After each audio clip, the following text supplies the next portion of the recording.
როგორც ხედავთ, განმარტებული მაქვს ასეთი ფუნქცია f(x) არის -3 ჯერ, მე აბსოლუტური მნიშვნელობა x-1-ისა და +9. როცა -4-დან 5-მდე არის x-ი, უბრალოდ -4-ისა და 5-ის ჩათვლით. ახლა, გვინდა რომ ავაგოთ ამისი გრაფიკი და მოდი ჯერ დააპაუზეთ თქვენ ვიდეო და სცადეთ რომ ააგოთ, შემდეგ კი ერთად მივყვეთ ამას. იმედი სცადეთ. სანამ დავიწყებ აგებას და ცხადია შეგვიძლია პირდაპირ დავიწყოთ აგება, მანამდე მინდა რომ ცოტა ანალიზი ჩავატაროთ და ანალიზი რაში მდგომარეობს. მოდი დავუკვირდეთ ამ ნაწილს და ვთქვათ ესეთი რაღაც. ეს რადგან არის აბსოლუტური მნიშვნელობა, ეს რას ნიშნავს? ეს ნიშნავს რომ ეს აბსოლუტური მნიშვნელობა ყოველთვის არის დადებითი.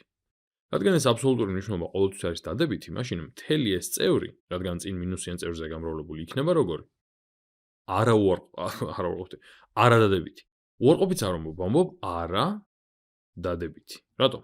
იმიტომ რომ შეიძლება 0-იც იყოს და 0 ხომ უარყოფითი არ არის. ამიტომ არადადებითი უნდა ვთქვა. არადადებითი, იმიტომ რომ შანსი მაქვს რომ x როცა 1-ს უდრის, ეს მივიღო 0. კაი. ახლა თუ ეს არის არადადებითი, ხო? მაშინ მთელი ამ ფუნქციის მაქსიმალური მნიშვნელობა რა იქნება? ამ ფუნქციის მაქსიმალური მნიშვნელობა გვექნება, როცა ეს გამოსახულება, ეს წევრი იქნება 0. ხო? იმიტომ რომ ყველა ვარიანტში ეს წევრი ან უბრალოდ 0-ია, ან კიდევ უფრო აკლებს და აკლებს ამ ფუნქციას. კარგი, ესე იგი მე მინდა რომ ეს გამოსახულება იყოს 0. როდესაც ეს გამოსახულება 0? როცა x-1 არის 0, ხო? ან მოდი ესე ვთქვათ, x-1-ის მოდული როდესაც 0, ანუ x-1-ის აბსოლუტური მნიშვნელობა როდესაც 0. როცა x-1 არის 0. x-1 არის 0, ან სხვაგვარად ორივე მხარეს x, კი არა და ორივე მხარეს 1-ს დავუმატებთ და მივიღებთ რომ როცა x-ი უდრის 1-ს. ესე იგი როცა x-ი უდრის 1-ს, ეს არის 0 და გვაქვს მაქსიმუმი. ესე იგი გვაქვს ამ ფუნქციის მაქსიმუმი და როცა x-ი უდრის 1, თუ ჩასვამთ ამას 0-ს მივიღებთ, აქ რჩება f(x)-ი 9. ესე იგი ჩვენი მაქსიმუმის წერტილი სინამდვილეში აქ არის 1,9. იმიტომ რომ 1 როცა x-ი 9 არის f(x)-ი და აქ გვაქვს მაქსიმუმი. მოდი მოვნიშნოთ კიდეც. ეს არის 1,9. ესე იგი აქ გვაქვს მაქსიმუმის წერტილი. მოდი წითლით მოვნიშნო მე, იმიტომ რომ გაცილებით კარგად ჩანს წითელი. ესე იგი 1,9 არის მაქსიმუმის წერტილი. კი ბატონო. ეგ გავურკვევთ. ეხლა ზოგადად ვიცით რომ ასეთ ფუნქციებს აქვთ ან ასეთი სახე, ასეთი, ან ასეთი სახე. ერთი არის როცა მაქსიმუმია ხოლმე, მეორე როცა მინიმუმი. ამას მინიმუმი გააჩნია, ამას მაქსიმუმი. ესე იგი უნდა ველოდოთ რომ რადგან ჩვენ მაქსიმუმიანი ფუნქცია გვაქვს, ანუ წინ რადგან მინუსიან წევრზე არის გამრავლებული, მინუსიან რიცხვზე, ხო? ესე იგი ასეთი ფუნქცია უნდა გქონდეს მოსალოდნელი. კარგი, მოდი ახლა ესეთი რაღაც გავაკეთოთ. რადგან მაქსიმუმი ვიპოვეთ, მოდი ეს ფუნქცია გავყოთ ორ ნაწილად. ამ მაქსიმუმის მარჯვნივ და მაქსიმუმის მარცხნივ. და ერთი რაღაცაც არ დაგვაუწყდეს რომ ჩვენი განსაზღვრის არის -4-დან 5-ის ჩათვლით. ანუ მეტი არა, მარტო აქ ვართ მოქცეული. ამას აქეთ, ამას იქით ვერ წავალთ. ესე რომ ესე იგი მოქცეული ვართ აქ და ეხლა მოდი ავდგეთ და ეს ფუნქცია გავყოთ ორ ნაწილად. ერთი ნაწილი იქნება მაქსიმუმიდან მარჯვნივ და მეორე იქნება მაქსიმუმის მარცხნივ. აი, მაქსიმუმის მარჯვნივ, მაქსიმუმის მარცხნივ. აი ესე.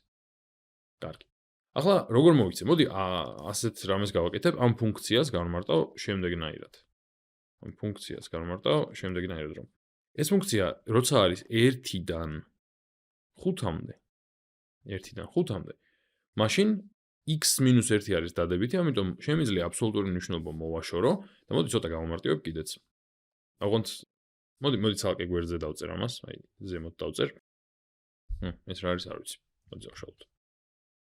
ესე იგი, როცა მაქვს x-ი 1-დან 5-მდე, ეს გამოსახულება არის დადებითი, ამიტომ მოდული არ მჭირდება, პირდაპირ მაქვს 3-ს, უბრალოდ -3 ჯერ x-1 + 9. მოდი გავხსნათ ფრჩხილები, ეს არის -3x + 3 - არა და +9, ანუ ეს არის -3x + 12. ესე იგი, როცა მე მაქვს x-ი 1-სა და 5-ს შორის, ანუ 1-სა და 5-ის ჩათვლით, მაშინ ეს გამოსახულება არის -3x-ს დამატებული 12. აი ესეთი რაღაცა. ესე იგი, მე ვიპოვე რომ როცა ვარ 1-დან 5-ის ჩათვლით, აი აქ, მაშინ დახრილობა მაქვს -3. ესე იგი, ეს რას ნიშნავს? ეს ნიშნავს რომ ყოველ ჯერზე როცა გადავდივარ მარჯვნივ 1-ით, უნდა ჩამოვიდე ქვემოთ 3-ით, ხო? ესე იგი, მარჯვნივ 1-ით გადავედი, ქვემოთ 3-ით ჩამოვედი. მარჯვნივ 1-ით გადავედი, ქვემოთ 3-ით ჩამოვედი, მარჯვნივ 1-ით გადავედი, ქვემოთ 3-ით ჩამოვედი და ისევ მარჯვნივ 1-ით გადავედი, ქვემოთ 3-ით ჩამოვედი. ესე იგი, აი ეს იქნება სულ, მოდი ვეცდები ნორმალური ხაზით გავატარო ბარემ აქ. მართალი არ გამომდის ხოლმე, მაგრამ აი ეს იქნება ეს იქნება მარჯვენა მხარე. ოღონდ აი გადავაცილე არ უნდა გადამეცილებინა. უნდა იყოს აი ეგ დამთავრდეს, იმიტომ რომ ამას იქით განსაზღვრის არის არ გვაქვს. ეს არის მარჯვენა მხარე ჩვენი განტოლების. ეხლა მოდი მეორე შემთხვევაც ვნახოთ, როცა x-ი არის -4-დან, ჩვენ ხო ორად გავყავით ეს განტოლება. -4-დან 1-მდე. -4-დან 1-მდე, -4-ის ჩათვლით და 1-მდე. ნუ 1 რადგან აქეთ მოვიცვი, ამიტომ აქეთ აღარ გვაქვს, ხო? კარგი, ესეც მოდი გავამარტივოთ. ამ შემთხვევაში რა მოხდება? ესე იგი, ამ შემთხვევაში კი არ გვექნება x-1, რადგან 1-ზე ნაკლებია x-ი. ამისი უარყოფითი იქნება ამ შემთხვევაში საჭირო. ანუ განტოლება მიიღებს ესეთ სახეს. მოდი დავწერ კიდეც ამას გასაგებად. ესე იგი, გვაქვს x-1, ხო? მაგრამ x-ი ნაკლებია 1-ზე, ამიტომ უნდა ავიღოთ, რადგან აბსოლუტურ მნიშვნელობაზე საუბარი, მინუსი x-1-ის. ესე იგი, გამოდის, რომ მექნება 1-x. 1-x. ესე იგი, აქ ჩაჯდება უკვე 1-x. და შესაბამისად უნდა დავთვალო შემთხვევა, როცა მაქვს 1-x. მოდი ცოტა სხვა ფერით დავთვლი. აქეთ დავთვლი. ისევ ფერით პრინციპში. ესე იგი, მაქვს -3-ჯერ 1-x. ამას დამატებული 9. ეს რას მომცემს? -3-ჯერ 1 არის -3 + 3x + 9. ანუ ამან მომცა 3x + 6. 3x + 6. ესე იგი, როცა მაქვს აქეთ ანახევარში ჩემი ფუნქცია. მაშინ 3x + 6 არის 3x + 6 არის ფუნქციის სახე. ესე იგი, ეს რას ნიშნავს? ეს ნიშნავს, რომ დახრილობა არის 3. ანუ სხვაგანად რომ ვთქვათ, როცა ვამცირებ 1-ით, როცა ვამცირებ x ღერწს 1-ით, ვამცირებ y ღერწს 3-ით. ხო? იმიტომ რომ პირიქითაც ეგრე იქნებოდა. ვზრდი 1-ით, ვზრდი 3-ით, ვზრდი 1-ით, ვზრდი 3-ით ენა დამება, მაშინ როცა ვამცირებ, უნდა ვამცირებ და 3-ით. ამიტომ მოდი ახლა ამას რა ფერით წამოყვე, მოდი ამ ფერით წამოყვები. ესე იგი, შევამცირე 3-ით, ჩამოდი აქ, კიდევ 1, 3, ასე, 1, 3, ასე, 1, 3, ასე და 1, 3, ესე იგი, აი აქამდე ჩამოდის, ხო? და მოდი ამასაც ხაზით, ამაზეც ხაზს გავატარებ. ცოტა მიჭირს ისევ, მაგრამ არ უშავს. აი ეს არის მეორე ნახევარი აი ამ განტოლების.